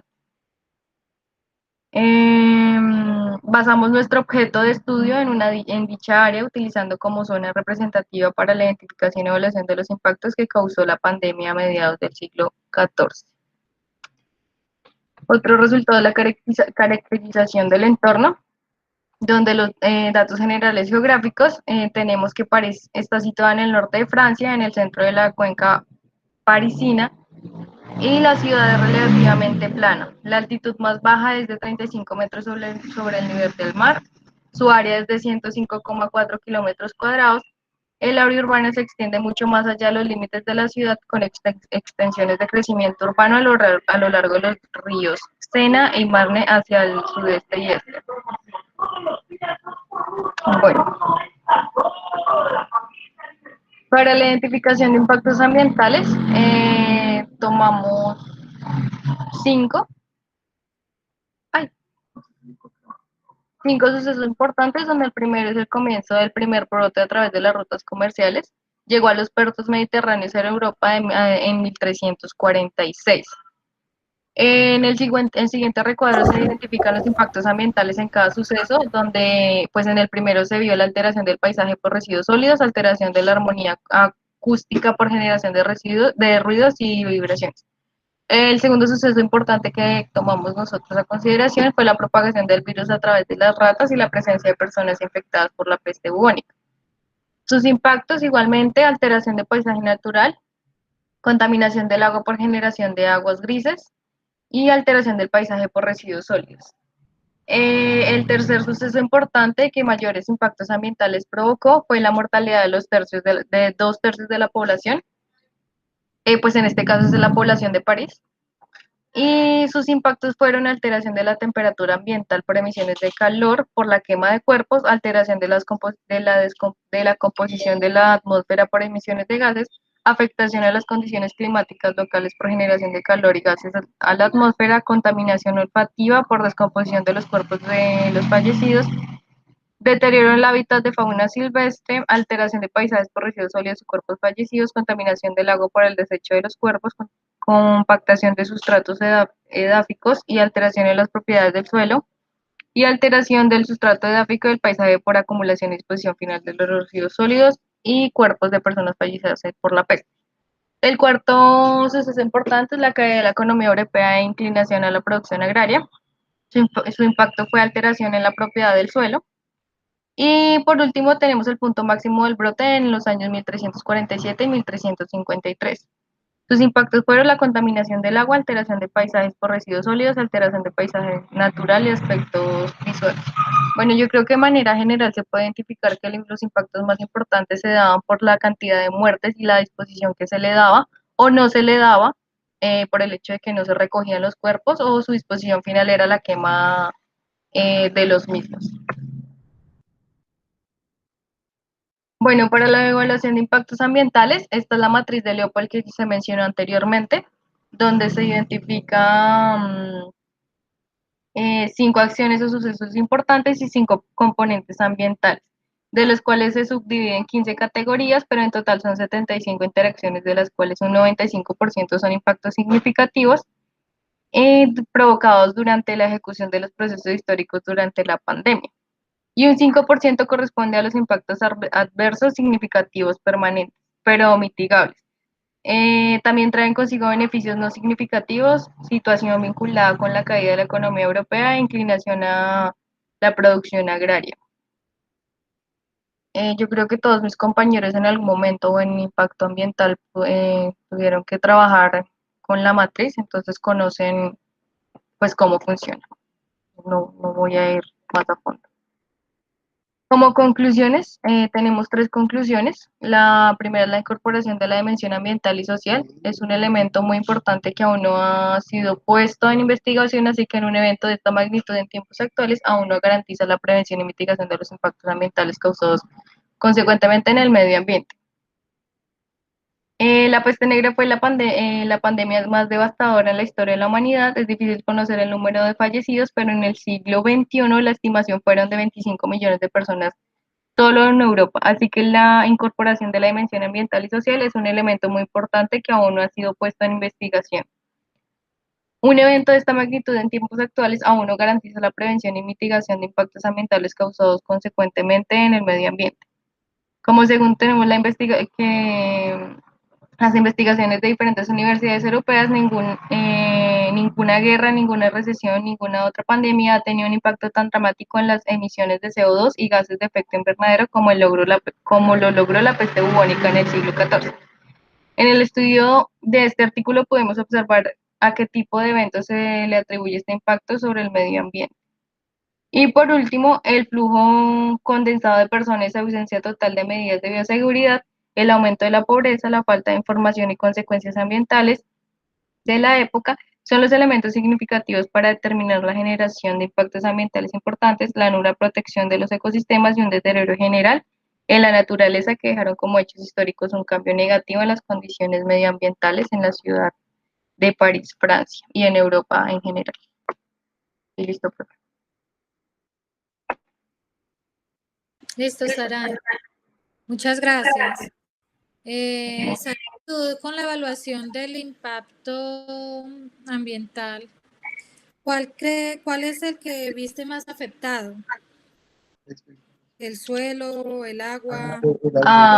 Bueno, pues, profe, la verdad, yo creo que la mayoría, o bueno, todos, lo que fue suelo, aire y agua, fueron los más como perjudicados, pero de pronto en mayor medida lo que es el aire por la cantidad de emisiones de CO2 que se provocaron por la quema de los cuerpos.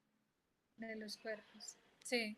Por ejemplo, ahorita con la pandemia que tenemos, yo tuve testimonios, por ejemplo, en Europa, que me decían que como no había cómo incinerar los cuerpos por la cantidad, les tocaba colocarlos como en las pistas, lo que tenía entendido como pistas de patinaje de hielo, como para evitar que se estuvieran descomponiendo pues esos cuerpos. Entonces, en una situación de esas, si los enterramos, contaminamos el suelo. Si se incinera, se contamina el aire. Entonces, Pues a la final no se sabe qué hacer y qué es correcto y qué no es correcto para no afectar pues en mayor medida. Porque tratando de evitar que se propague pues la enfermedad, se toman medidas de incinerar. Imagínense, por ejemplo, donde aquí nos decían que en Bogotá, por ejemplo, que incineraban 70, sí, prendían esos 70 veces para incinerar cuerpos. Entonces, ahí No, profe. Y lo peor es que creo que los hornos crematorios no tienen capacidad para una persona, sino es como más de 5 personas más de 5 cuerpos en un horno, entonces pues la cantidad de emisiones es mucho mayor. Sí, entonces es complicado, porque se pone uno que lo entierro, lo incinero, lo congelo, ¿qué hago con el cuerpo? Por ahí vi un artículo la vez pasada de una medida pues como biodegradable o pues no sé, como sostenible o amigable con el medio ambiente que era unas cápsulas donde ponían el cuerpo de la persona y lo enterraban, pero a través del tiempo iba creciendo, era un árbol de la misma descomposición de las personas. Que, o sea, no sé si sea verídico o sea, pues confiable, pero pues me parece una alternativa bonita. Ser amable con el planeta es un tema para, no sé si está investigado, pero para investigar, que sí sería importante, porque la forma como lo hacemos en este momento, pues contamina de una forma, contamina de la otra. Muchas gracias. No sé si hay algún otro compañero por exponer, sino ya son las 5:30. ¿Algún otro tiene? Profe. Entonces, dale, si tiene otro grupo, hagámoslo, ¿listo? Y ya con ese damos por terminada la clase hoy. Vale. Profe, ya hablé con Aleja y me dice que no puede realizar la exposición del artículo porque no tiene internet para poder enviarme las diapositivas. Entonces, para el martes sí se podría. Y la del artículo grupal, yo la llamo y pues yo pongo el teléfono ahí para que pueda exponer. Bueno, miremos a ver si alcanzamos, si no lo dejamos para el martes también, ¿listo? Sí, profe, sí alcanzamos, sí alcanzamos. Bueno, entonces dale. Ya la llamo. Ve compartiendo, Lori, por favor.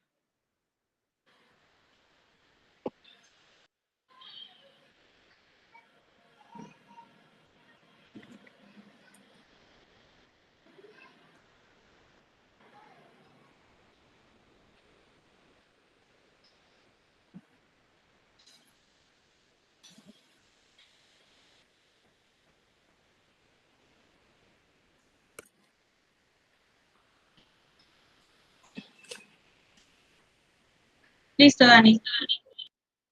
¿Ya contestó Aleja? Sí, ya la tengo en llamada. Vale, listo. Buenas tardes. Vamos a hablar acerca de los efectos de las enfermedades ocupacionales en Colombia. Es una revisión bibliográfica. Nuestro grupo está conformado por Lorena Moreno, Alejandra Torres y pues quienes habla, Daniela Garzón.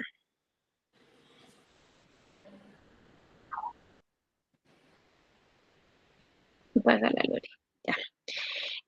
Las enfermedades ocupacionales son aquellas contraídas por el trabajo o por la exposición a ambientes laborales inadecuados, así como aquellas que son causadas por elementos o condiciones generados en el ambiente de trabajo. Pásala, Lori. Esta revisión tiene como un objetivo proporcionar una pues, revisión bibliográfica respecto a estas enfermedades ocupacionales. Entonces, se obtuvieron como resultados que un estudio de esta enfermedad ocupacional desde el año 1994-2016 determinó que entre los años 2004 y 2018 fue donde se evidenció el mayor incremento de las enfermedades laborales. Otro estudio tuvo como resultado que la incidencia estimada de las enfermedades ocupacionales entre el 1985 y 2000 iba aumentando de llegar de 68.000 casos a 101.000 casos para el 2020. Y en el último es de una revisión. Esta realizó un estudio desde el año 2004 al 2014, identificando pues, que el túnel del Carpo representa entre el 20% a 40% que se presenta esta enfermedad. Luego está el lumbago no especificado de un 3 a un 8% y por último está de un 3 a 9% la hipoacusia neurosensorial bilateral.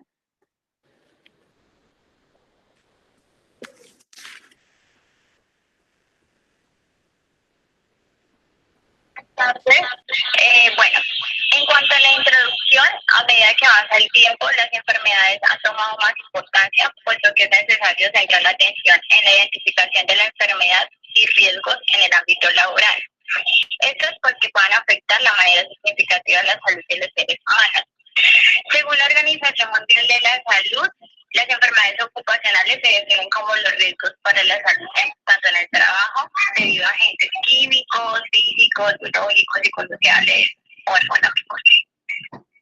Bueno, siguiente diapositiva, no sé si ya la pasaron. Ya. El gobierno nacional expidió el decreto 676 de 2020.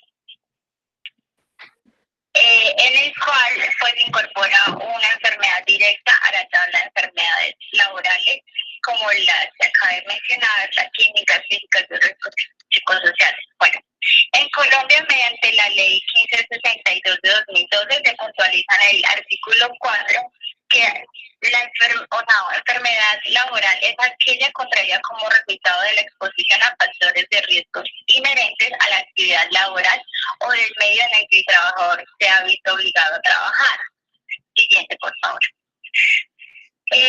Como mencioné, entonces la información fue tabulada y fue dividida en dos categorías. La categoría A, que pertenece a enfermedades directas, que son aquellas que no exigen exámenes previos, pues para que las administradoras de riesgos laborales realicen el pago de las prestaciones del afectado.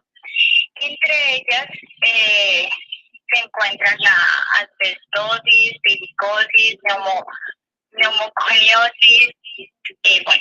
En la categoría B, que son las enfermedades clasificadas por grupos, se conocen 15 grupos de los diferentes sistemas del cuerpo humano, entre los cuales pues colocamos algunos que son las enfermedades infecciosas y parasitarias, cáncer de origen laboral, enfermedades no malignas del sistema autopoietético.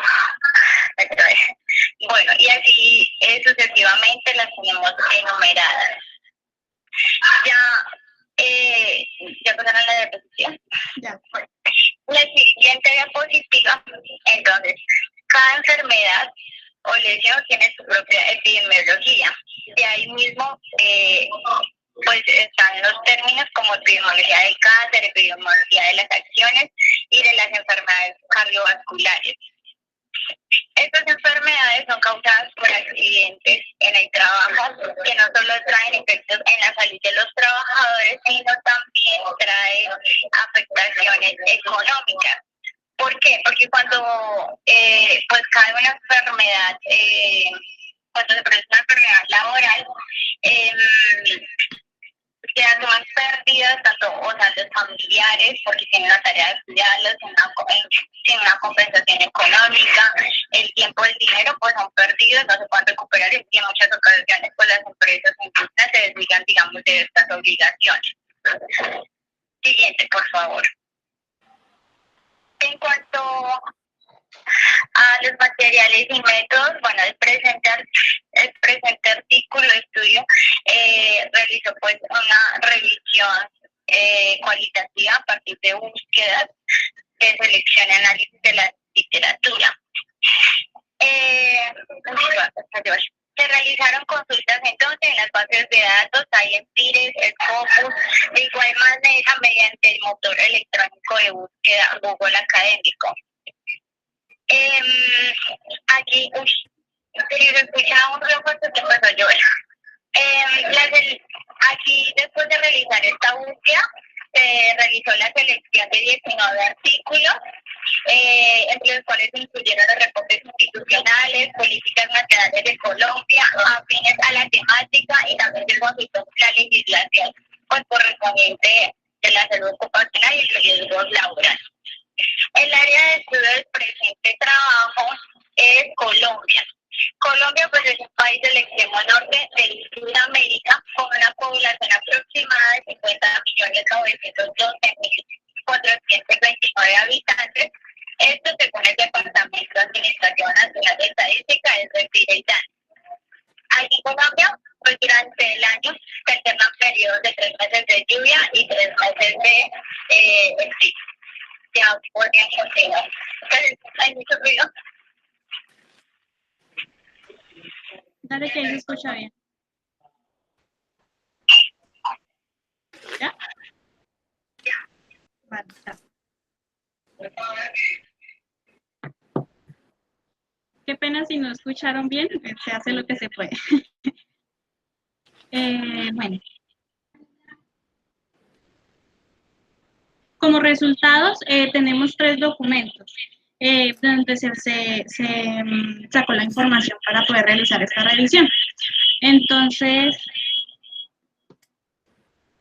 ya. En el primer documento fue un estudio realizado por Álvarez, Palencia y Riaño en el año 2019. El documento tiene como título El comportamiento de la accidentalidad y enfermedad laboral en Colombia entre el tiempo de 1994 al año 2016. En ese documento se presentaba la frecuencia de las enfermedades en este tiempo, estimando la razón entre las enfermedades laborales, el cual tiene un incremento en la clasificación para el periodo de 2004 al 2008, que fue el periodo analizado. De igual manera, pues se destacó para el año 2012 que aumentaron los casos de enfermedad en un 13.2% de manera positiva. En la figura que podemos ver en la parte derecha, en la gráfica, se observa que el cambio de la tasa de incidencia de enfermedad laboral es representado a través de las barras. Este promedio es para el periodo estudiado de 60 casos por cada 100.000 trabajadores, con una desviación estándar de 41.7. Pues debemos tener en claro la diferencia entre frecuencia e incidencia. La frecuencia mide el número de casos y la incidencia son esos casos nuevos que se reportan. Cabe resaltar que después del año 2005 se incrementó esa tasa de enfermedad laboral y se presentó un pico en el año 2010. Todos estos registros están dentro de esa gráfica. Los principales diagnósticos de enfermedad laboral fueron realizados por la seguridad de ARL, las privadas, mostraron que en el año 2002 el 20% eran por síndrome del túnel del carpo, seguidos por 19% por las hipoacusias inducidos por el ruido, y el 18% fueron trastornos en la columna lumbosacra. Todas estas anteriores pues se pueden determinar que son por cuando los trabajadores pasan mucho tiempo en un escritorio y en una misma posición. Por otra parte, en el estudio revisaban una encuesta que se realizó de condiciones de seguridad y salud en el trabajo, que fue publicada en el 2013, donde decía que las lesiones musculoesqueléticas, las patologías auditivas, los trastornos, como los trastornos mentales y del comportamiento representaban el mayor reporte a las ARL por parte de las entidades promotoras de salud, o sea, las EPS. Listo, Dani. Bueno, como segundo documento, tenemos un estudio realizado por Álvaro Javier Hidrobo, titulado Estimación de la incidencia de enfermedades ocupacionales en Colombia desde el año 1985 al año 2000. Este documento estimó la incidencia de la enfermedad ocupacional en Colombia en este periodo de estos años. Esta investigación se llevó a cabo mediante el método de aproximación indirecto. Bueno, las poblaciones nacionales anuales por grupos de edad y sexo, pues fueron obtenidas por el DANE, y como resultados se obtuvo que la incidencia estimada de enfermedades ocupacionales entre esos años va aumentando, empezando con cifras cercanas a 1.600, a 68.063 casos en 1985 y finalizando en 101.000 casos en el 2000. Como podemos ver en la figura 3, es la incidencia anual de las enfermedades ocupacionales durante ese periodo de tiempo. También se determinó que en los departamentos del Valle, Antioquia y Cundinamarca son los departamentos más poblados, por estas razones donde más se presentan casos de enfermedades laborales. Ya. Sigue. Y ahí en la parte pequeñita se alcanza a ver pues la distribución, pero pues no se ve muy bien. Y es como la distribución de la incidencia de las enfermedades ocupacionales en Colombia, en la que podemos ver pues que Cundinamarca, Valle y Antioquia pues son las más altas.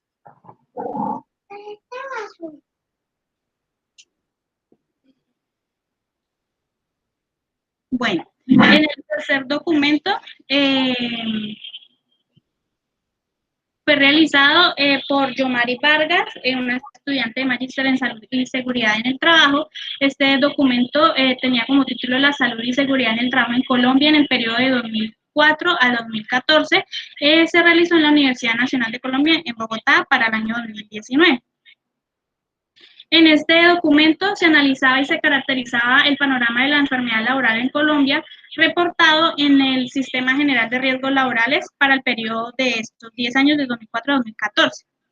Este estudiante realizó un estudio de tipo descriptivo orientado a presentar un diagnóstico de la enfermedad laboral en Colombia y se analizó que mediante indicadores epidemiológicos, como por ejemplo las bases de datos en donde realizábamos el programa de Stata, esta base de datos, más o menos algo similar realizó ella,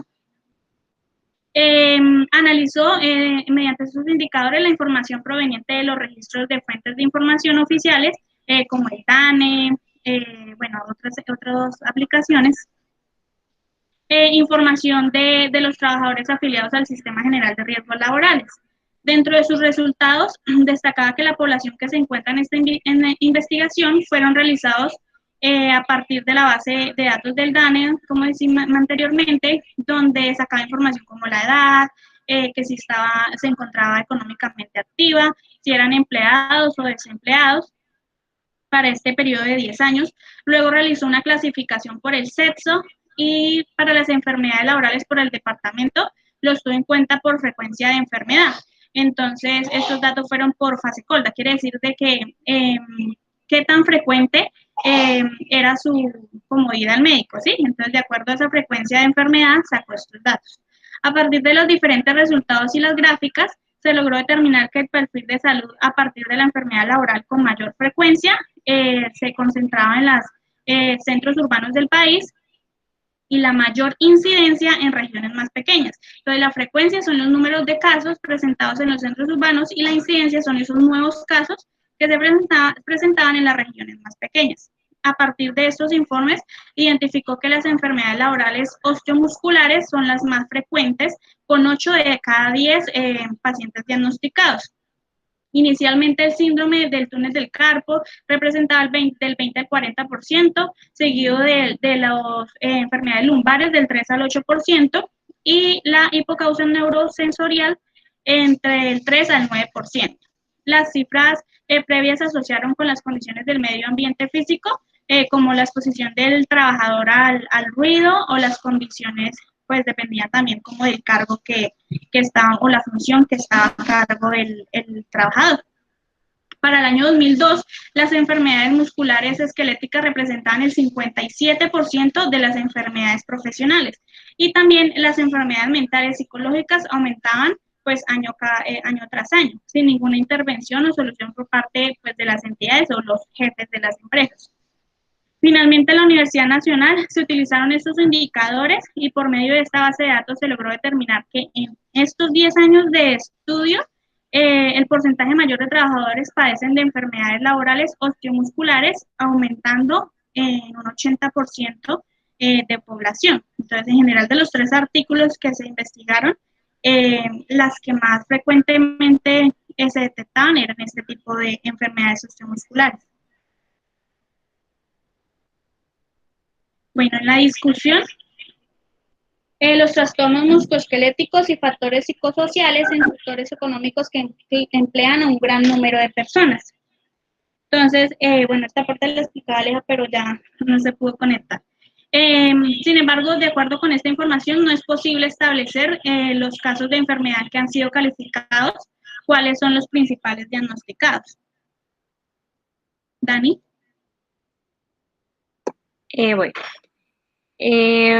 Bueno, los departamentos de Valle de Antioquia y Cundinamarca, pues además de ser los centros más poblados, como les decía, pues son, se identificaron que son los con más casos, números de casos de enfermedades laborales comparados pues con los otros departamentos. Y para el año 2002, las enfermedades musculoesqueléticas representaban el 57% de las enfermedades profesionales.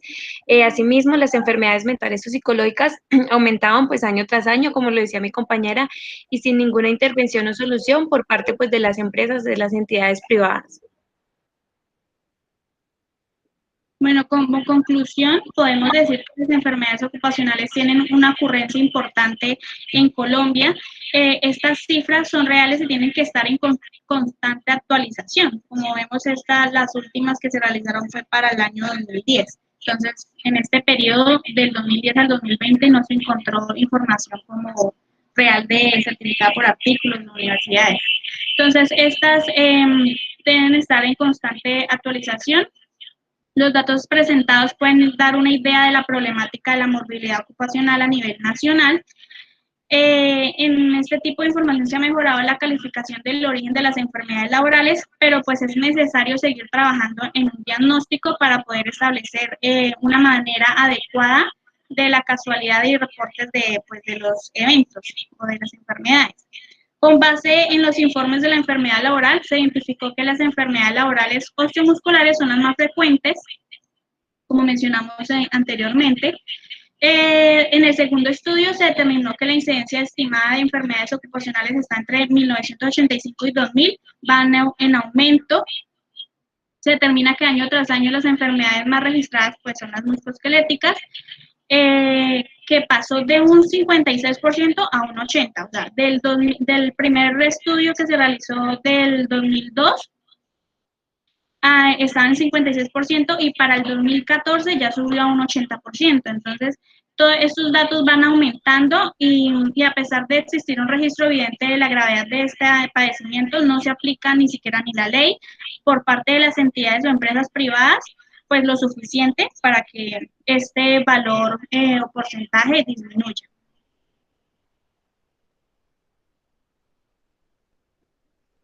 Y ya, pues aquí podemos encontrar la referencia. Muchas gracias por tu atención. Bueno, Daniela, muchas gracias por la exposición muy completa. Yo quería preguntar, con estas enfermedades ocupacionales, para ustedes identificar un determinante, por ejemplo, en una empresa, ¿sí?, de alguna enfermedad,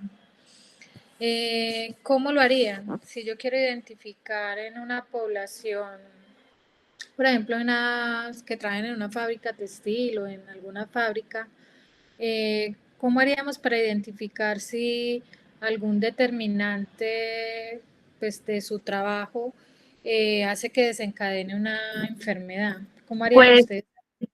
yo pienso que los temas ya en empresas privadas se realizan a través de controles médicos. generales, y de ahí se va viendo el desgaste. También antes de entrar a una empresa les hacen como unos exámenes generales para descartar o identificar algún problema que tenga la persona, y así con esos seguimientos, pues así se puede identificar si sí puede haber alguna enfermedad causada por el trabajo o por condiciones laborales, creería yo. Pues, profe, es que es difícil porque, o sea, si uno va directamente a la entidad, ellos van a decir que todo está bien, ¿sí? Porque la manera como más fácil sería directamente in situ, realizar encuestas a los trabajadores, pero pues como la manera menos problemática con la empresa sería por medio de las EPS o las ARL. Otra forma, por ejemplo, de nosotros hacer un seguimiento epidemiológico podría ser esa revisión de esas historias clínicas. Y ustedes mirar ahí, por ejemplo, en una fábrica donde, por decir algo, la alimentación estaba basada en muchos carbohidratos o en mucho consumo de grasa, ir y revisar, por ejemplo, historias clínicas de trabajadores de 5 años atrás y que, por ejemplo, en el momento actual tengan enfermedades cardiovasculares, podríamos pensar, ¿cierto? Revisaríamos esas historias clínicas y miraríamos si buscar la conexión, por ejemplo, ahí el hecho de que de pronto la alimentación que recibían ellos no fuera la adecuada y les produjo esta clase de enfermedades.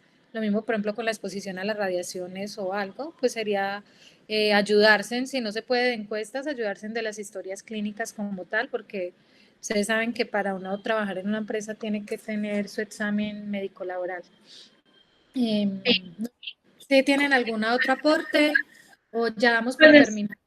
Pues como otro que se me ocurre es de que si este tipo de investigaciones se hubiesen realizado hace muchos, muchos años, se hubieran prevenido muchas muertes o enfermedades. Por ejemplo, cuando se realizaba la aspersión por el glifosato, el otro que era como más tóxico, el TDD, algo así, en el que afectaba a los cultivadores, muchas veces las madres embarazadas, se veían afectados en su embarazo cuando había malformaciones en el feto, entre otras cosas. También, por ejemplo, en la construcción de casas, cuando había exposición al asbesto, esto provocaba también cáncer en los pulmones, bueno, muchas otras cosas más que hubiesen sido necesario en ese entonces revisar estas evidencias.